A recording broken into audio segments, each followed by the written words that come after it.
Monetary policy committee के recent changes जो लाए गए हैं, अगर आप उन्हें डिटेल में समझना चाहते हैं तो ये वीडियो आपके लिए है। मॉनेटरी पॉलिसी कमेटी ने 22 महीने के बावजूद यहाँ पर रेपो रेट जो है चेंज नहीं किया है और अपना स्टांस जो है न्यूट्रल ही रखा है, लेकिन यहाँ पर कैश रिजर्व रेशियो CRR में कमी की गई है।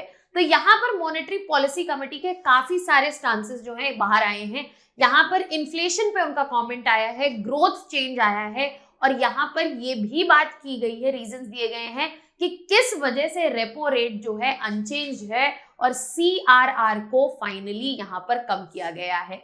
इस पूरे सेशन में हम ये सारी चीजें आसान भाषा में समझने की कोशिश करेंगे और इसका इम्पैक्ट एक आम आदमी पे क्या हो सकता है, आप पे क्या हो सकता है और साथ ही साथ यहाँ पर इकोनॉमी पे क्या इम्पैक्ट देखने को मिल सकता है, ये भी समझेंगे। तो यहाँ पर MPC RBI की मॉनेटरी पॉलिसी कमेटी जो है वहां पर उनकी मीटिंग हो गई है और यहाँ पर उन्होंने डिसाइड किया है कि जो रेपो रेट है वो इस वक्त अनचेंज्ड रहेगा और यहाँ पर जो CRR है उसमें 50 बेसिस पॉइंट्स की कमी की गई है। तो यहाँ पे 0.50% से CRR जो है कम कर दिया गया है और अब वो हो गया है 4%। अब आखिरकार CRR होता क्या है, ब्रीफली मैं स्टूडेंट्स के लिए बता देती हूँ।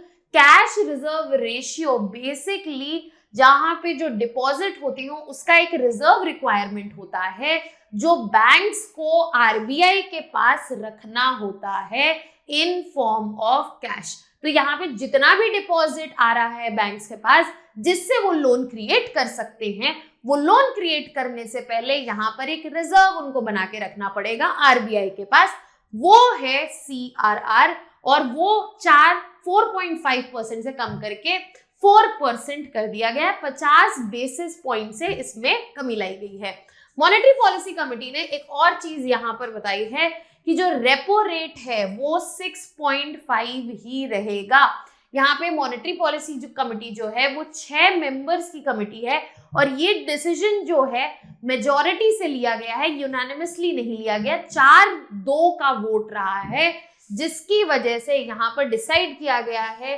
कि रेपो रेट जो है चेंज नहीं होगा। इसके अलावा यहाँ पर प्रिडिक्शन जो है GDP ग्रोथ का वो भी रिवाइज किया गया है और 7.2 से ये अब कम करके रिवाइज करके 6.6% कर दिया गया है।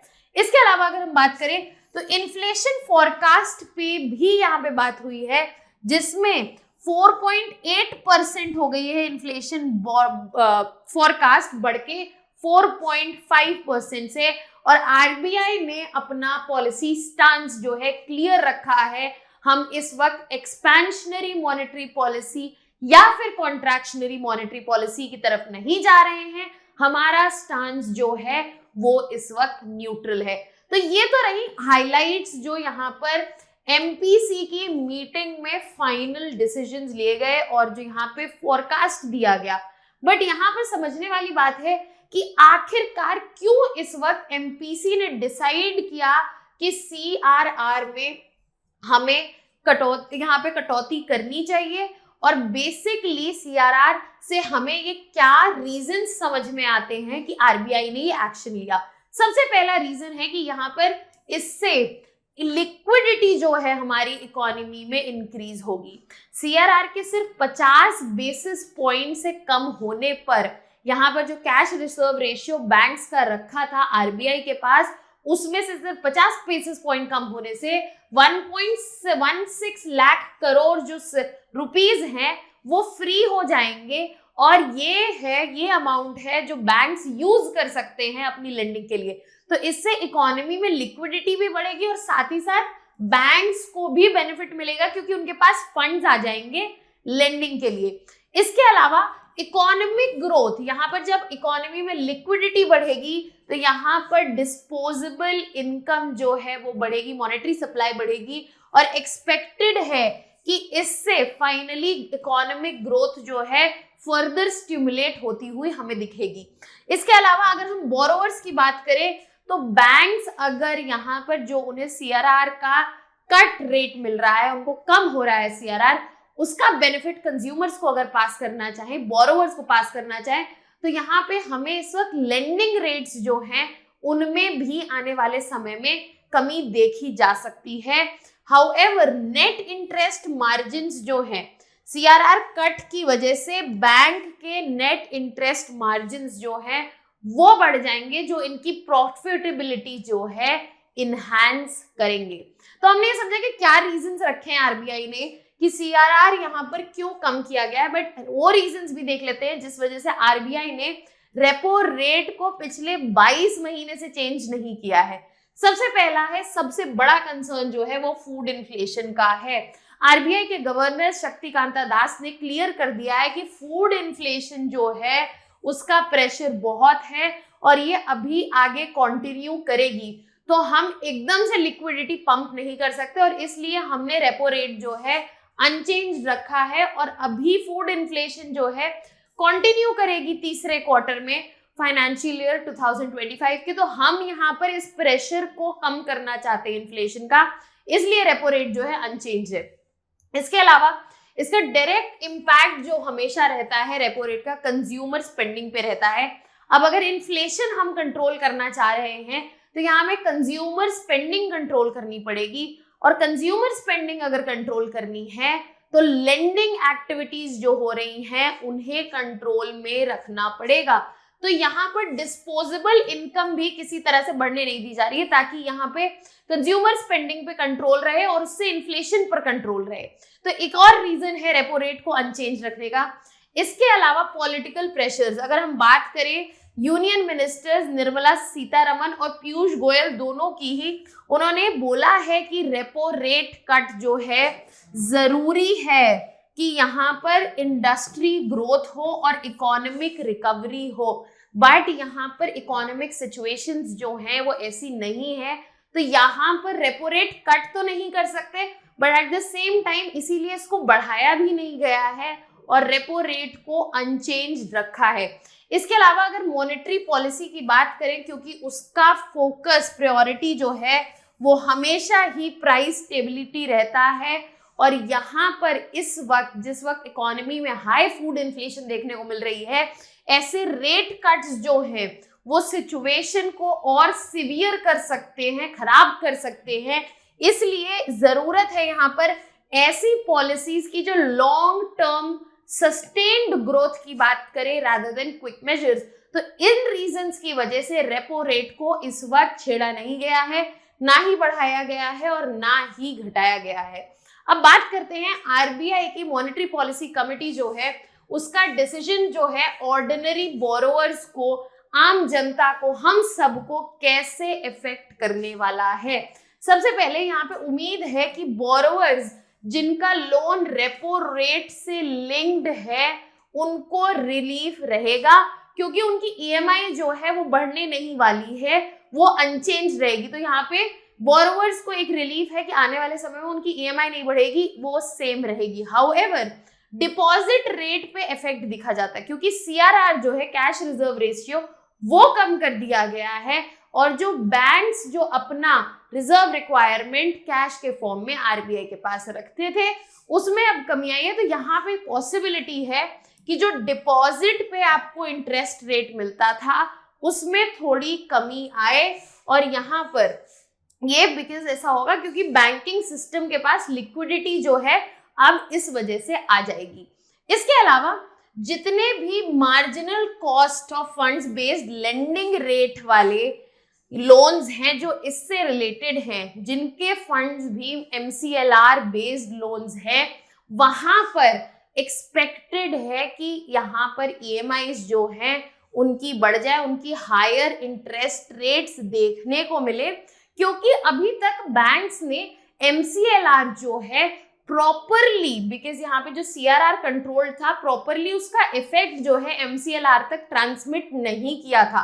तो अब हो सकता है क्योंकि फिर से यहाँ पर रेपो रेट जो है नहीं बदला गया है, तो यहाँ पर एमसीएलआर पर पूरा ट्रांसमिशन उसका इफेक्ट हमें देखने को मिले और जो एमसीएलआर से लिंक्ड लोन्स हैं उनका यहाँ पर इंटरेस्ट रेट जो है बढ़ जाए। यहाँ पर मुझे प्लीज कमेंट सेक्शन में बताइए how many of you know what is exactly MCLR और इसका मतलब क्या है यहाँ पर।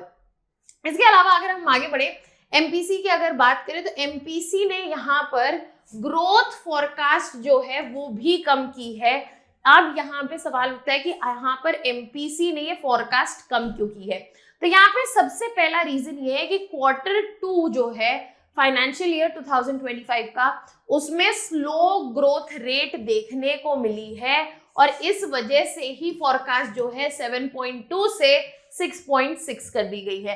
प्रीवियस ग्रोथ एस्टिमेट्स जो है MPC की पहले मीटिंग में, चाहे हम अगस्त की बात करें, जून की बात करें, अक्टूबर की बात करें, RBI ने अपना ग्रोथ एस्टिमेट जो है 7.2% के आसपास ही रखा था, बट एडजस्टमेंट्स क्वार्टरली ग्रोथ के हिसाब से की। तो यहाँ पे क्वार्टरली ग्रोथ जो Q2 में देखने को मिली, उस वजह से यहाँ पे ज्यादा बड़ा रिवीजन हमें देखने को मिल रहा है। इसके अलावा यहाँ पे इकोनॉमी का मानना है कि Q2 में जितना बॉटम हिट करना था इकोनॉमी कर चुकी है और रिकवरी जो है वो अब स्टार्ट हो गई है, जो कि फेस्टिव डिमांड, जो फेस्टिवल सीजन आ गया है, यहाँ पर Diwali, Dussehra and Christmas season is also coming. तो यहाँ पर ये सीजन जो है इंक्रीज मार्क करेगा अर्बन और रूरल कंजम्पशन में और यहाँ से रिकवरी जो है वो स्टार्ट हो जाएगी। तो Q2 जो है वो डरने वाली बात नहीं है। यहाँ पर रिकवरी जो है, जो Q2 में स्लो डाउन देखा गया है, उसके बाद जो रिकवरी है वो स्टार्ट हो चुकी है। इसके अलावा अगर हम नेशनल स्टैटिस्टिकल ऑफिस का डेटा देखें तो यहाँ पे रियल GDP ग्रोथ रेट जो है वो भी स्लो होता हुआ दिखा है हमें बिटवीन जुलाई एंड सितंबर, जो कि पिछले 7 क्वार्टर्स का सबसे लोएस्ट पॉइंट है 5.4%। और यहाँ पर 6.7% ये प्रीवियस क्वार्टर में रहा था और सेम क्वार्टर में पिछले साल ये 8.1% रहा था। तो यहाँ पे जो फोरकास्ट है वो एक वरीसम पॉइंट है यहाँ पे जो MPC ने हाईलाइट किया है। इवन दो यहाँ पर RBI गवर्नर शक्तिकांत दास ने क्लियरली बोला है कि यहाँ पर जो रिकवरी है स्लो डाउन के बाद वो स्टार्ट हो चुकी है, बट अगर आने वाले समय में हमें ये नंबर्स बढ़ते हुए नहीं दिखेंगे और ये एस्टिमेट्स जो है यहाँ पर रियल होते हुए दिखेंगे, तो इकोनॉमी जो है एक ट्रबलसम पाथ पे ऑलरेडी जाती हुई दिख रही है। इसके अलावा MPC के इन्फ्लेशन पे जो यहाँ पर फोरकास्ट था हमें जो देखने को मिला है वो 4.8 कर दिया गया परसेंट फ्रॉम 4.5%, क्योंकि इन्फ्लेशनरी प्रेशर्स जो हैं इकोनॉमी में इस वक्त बढ़ते हुए दिख रहे हैं। इसके अलावा रिसेंटली रिटेल इन्फ्लेशन में बहुत तेज बढ़ोतरी देखी गई है और एट इट प्रेजेंट 14 महीने के हाई पे है, जो कि 6% को क्रॉस करके 6.21% हो गया था इन अक्टूबर 2024 और जबकि सितंबर में ही इट वाज समवेयर अराउंड 5.5%। तो यहाँ पर रिटेल इन्फ्लेशन में जो है एक बहुत बड़ा सर्ज आया है और इसीलिए RBI जो है बहुत कॉशियस है किसी भी तरीके के रेट कट्स करने में, क्योंकि अगर यहाँ पर इकोनॉमी में इंक्रीज लिक्विडिटी हुई तो यहाँ पर मॉनेटरी सप्लाई बढ़ेगी, लेंडिंग बढ़ेगी और लेंडिंग बढ़ेगी तो डिस्पोजेबल इनकम बढ़ेगी, डिस्पोजेबल इनकम बढ़ेगी तो लोगों की डिमांड बढ़ेगी और जिससे प्राइसेस और तेजी से बढ़ेंगे, जो इन्फ्लेशन को फर्दर एग्रीवेट करेगा। तो यहाँ पे इन्फ्लेशन प्रेशर जो कि कॉन्टिन्यूसली परसिस्टेंट रहे हैं, इस वजह से RBI जो है यहाँ पे रेट कट्स जो है नहीं ला पा रही है ताकि कंज्यूमर प्राइसेस जो है कंट्रोल्ड रहें और इकोनॉमी में प्राइस स्टेबिलिटी जो है वो भी फर्दर मेंटेन्ड रहे। आई होप इस टॉपिक से रिलेटेड सारे डिमेंशंस और MPC के जो यहाँ पर स्टांस आया है उसके सारे पॉइंटर्स आपको क्लियर हो गए। We have a practice question for you here. Consider the following statements regarding CRR. First, CRR is the percentage of bank's total deposit that is must to maintain as reserve with RBI. Second, a reduction in CRR leads to an increase in the liquidity in the banking system. Third, CRR is directly linked to the repo rate set by Reserve Bank of India. Which of the above statements is are correct. Okay, so you can send in your answers in the comment section. If you have any doubts, you can put it down in the comment section. That was all from my side. For more such videos and content related information, ताकि आप ऐसे topics आसान भाषा में समझ सकें, please subscribe to a YouTube channel. Thank you so much.